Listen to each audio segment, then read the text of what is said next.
So we're going to get started with our next presentation.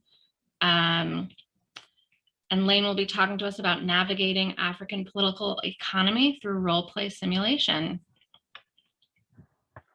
Sure. The course I teach is on political economy, but I hope that discussing role play can actually span disciplines and apply to everyone. So my name is Laine Munir, and I'm a professor of global challenges at African Leadership University, a brand new startup private university in Kigali, Rwanda. And to give you a brief background on this course, I just taught it for the first time this past spring. And one of the great things about teaching at a new university is that every creative and innovative idea is entertained. And so this is one of those ideas that was able to come to fruition. And our ethos at ALU is really about creating problem solvers, and all of our research is applied. And our goal is really to create the entrepreneurs and the global thinkers who will help transform Africa. And so our students are the best and the brightest from, I think we're from 46 African countries. And so the goal of this course really, if any of you are familiar with Dungeons and Dragons, my students who know Dungeons and Dragons and have played it did really well in this course. So I will spend the next 5 minutes or so just giving you an explanation of the goals of the interactive course.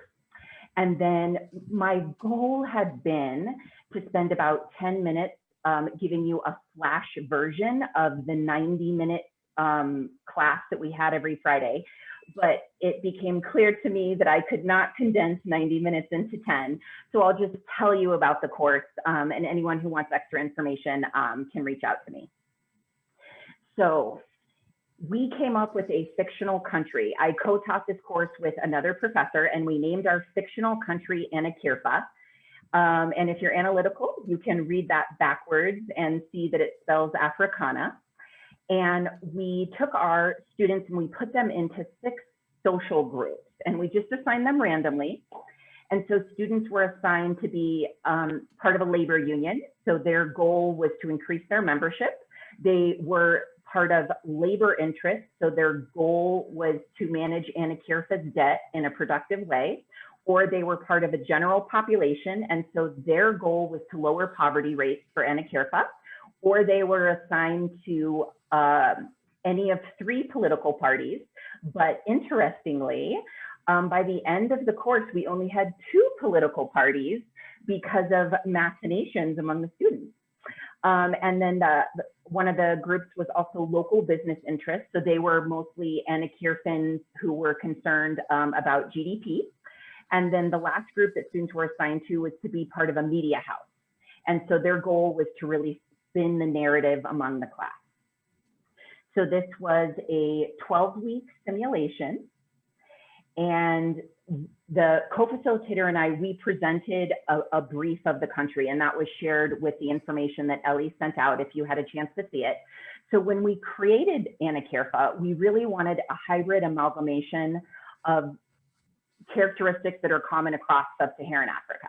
So we made Anakirfa a member of the AU. We made it a landlocked country with 4 neighbors. We gave it a very population-dense capital city.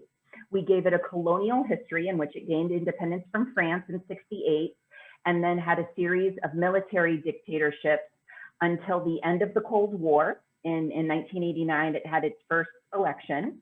And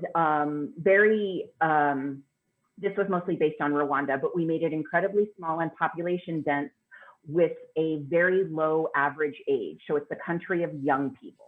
And so we gave Anakirfa this profile that we thought summed up a lot of the political and economic challenges that Africa as a whole is facing. So this was the prompt we gave on the very first day of class, and this was the goal throughout the 12 weeks. We said that Anakirfa had a cyclone, and in the middle of rebuilding, it faced the COVID-19 outbreak.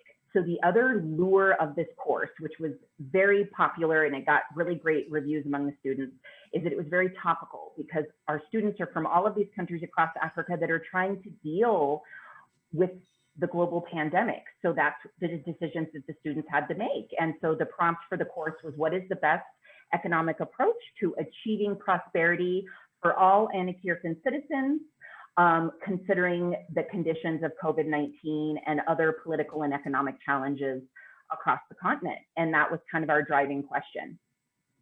So I wanted to give you basically a sample of the weekly scenarios, or we don't like to use the word problems at ALU, we like to use the word challenges. And then on the right, you see the way that the students reacted. So every Friday we had a vote. So this is how it was structured. Each week of the course had a different political or economic theme. So we talked about everything about like natural resource management. We talked about political instability. We talked about foreign interventions and all of these kind of regular problems that Africa faces. And then we wrote a 1-paragraph scenario in which we talked about how this problem was playing out in Anakerfa. And then on Monday, I would give a lecture on the theory and case studies about that problem. And then Friday was the interactive simulation in which students would give speeches and negotiate with each other and wheel and deal. And at the end of every Friday, we would have a vote on how Anakerfins wanted to implement policies that had been put forward in the previous 90 minutes. And so on the right is basically the solutions, or not even necessarily positive solutions, just reactions the students had to these social and political and economic problems. So some of them are really positive. The students wanted to implement a universal basic income. But then in other times, the students, their reaction was maybe like not so positive, and we even had some class votes that ended in military coups and like attempted assassinations of our fictional president and things like that. So their reactions were this fascinating gamut. And for any political scientists in the workshop, it was like the most beautiful natural experiment that I never intended. Like I could write a peer-reviewed article about the way that the students reacted and what their incentives were and how they made decisions. So this slide is just kind of an example of the scenarios and then how the students chose to react to the scenarios. And so this slide is actually taken from one of our weekly PPTs, and it is an example of indicator outcomes. So every Friday, the students would vote on how they wanted to solve this problem in Anakerfa. And then the following Friday, I would present these indicator outcomes, which is basically my knowledgeable prediction of what would happen in real African countries if these policies were implemented. And I just kind of made up the numbers, but the ups and downs and no changes that you see in the arrows are really based on dominant political and economic theory. So when we would go through this slide together, the students would say, you know, why is it that GDP went up? And then I would say, well, we have this theory that, and then I would explain all of these changes based on dominant theories. So this was a really important slide, and this is an example of it. And then in case this feels like a little bit abstract, I wanted to give you, this is the actual schedule that we used every Friday. And my basic goal was to have half of our time all together talking at once, and then half the time the students were in several different breakout rooms, and they could choose which room they wanted to go to. So for 90 minutes, I would show those indicator outcomes to tell them how their voting the week before had played out and give them the new problem. And then whether they were part of a labor union or a political party or foreign interest or whatever, they would go into their role-specific breakout rooms. And this was really, and I would go in and overhear them and listen to them. And this was an amazing chance to hear them strategize for their own self-interest. And these were secret rooms, so nobody could jump around. And then we would come back. Thank you so much, 5 minutes. We would come back and we would give public speeches and negotiate. And then students could secretly wheel and deal, and they could jump around rooms and send WhatsApp messages and emails, and they could do whatever they wanted. And then there was media statements where they could create a narrative. And at the end of every Friday, the students voted on which political party to keep in office based on their policies, and then which newsroom they wanted to trust the most. So the fascinating thing, this whole course was really about how students were going to weigh their self-interest versus the best interest of the class or the country of Anakirfa as a whole. And based on that, I wanted to put up the assessments because they're really interesting. So the indicator outcomes mean that 30% of the students' grade was based on voting. So if they lost a vote, their grade went down for that week. And there was so many great pieces of feedback I got from the students, but the common one was the students were surprised at how often they acted in their own self-interest, even when it wasn't good for Anakirfa. And they told me it really made them think about how political change does or doesn't happen in the real world.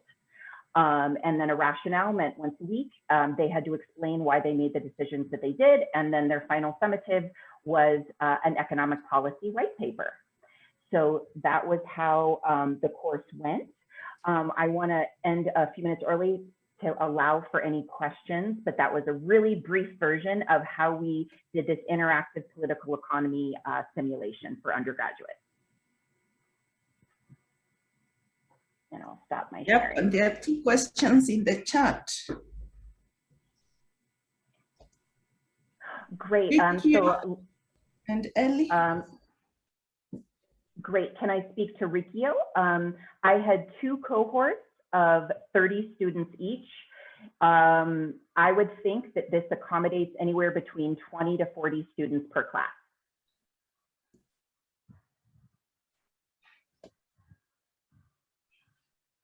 Ellie, to your question, did they do research or did they come up with their own ideas?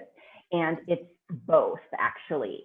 And I think it says a lot about the students who went online and tried to find out what others recommend versus who just kind of wanted to pave their own way and come up with their own ideas. And then Laine, I just put in the chat, there was a question someone posed on the reflection document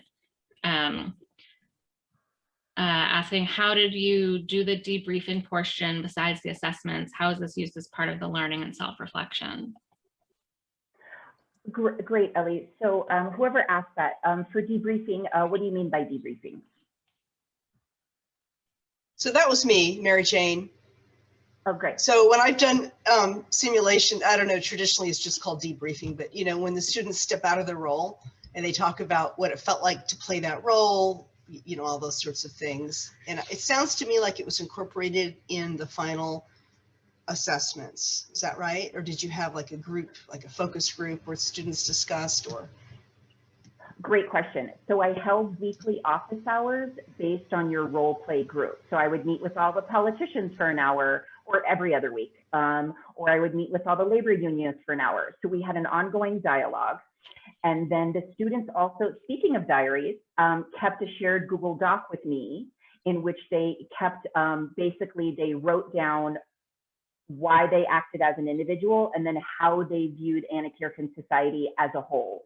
And so that was like an ongoing diary. And then also there was debriefing when it came to the final summative before they turned in their summative. So there was really 3 forms of debriefing. Hi, Ajay. So I think this is just as important, Ajay, as if they had escaped the realist structural limits. The students were very upset to see how they didn't escape the realist structural limits, because ALU students are very ideologically driven. I mean, they want to be Africa's revolutionaries, and I think it gave them pause that they didn't behave in necessarily very revolutionary ways, and it made them reflective about their own risk aversion and their own comfort with the status quo in a way that they hadn't foreseen. Very cool. Yeah. All right, this was awesome. And we have at least one more session in the next day and a half about role plays and simulations. But as Evan said, we are at time.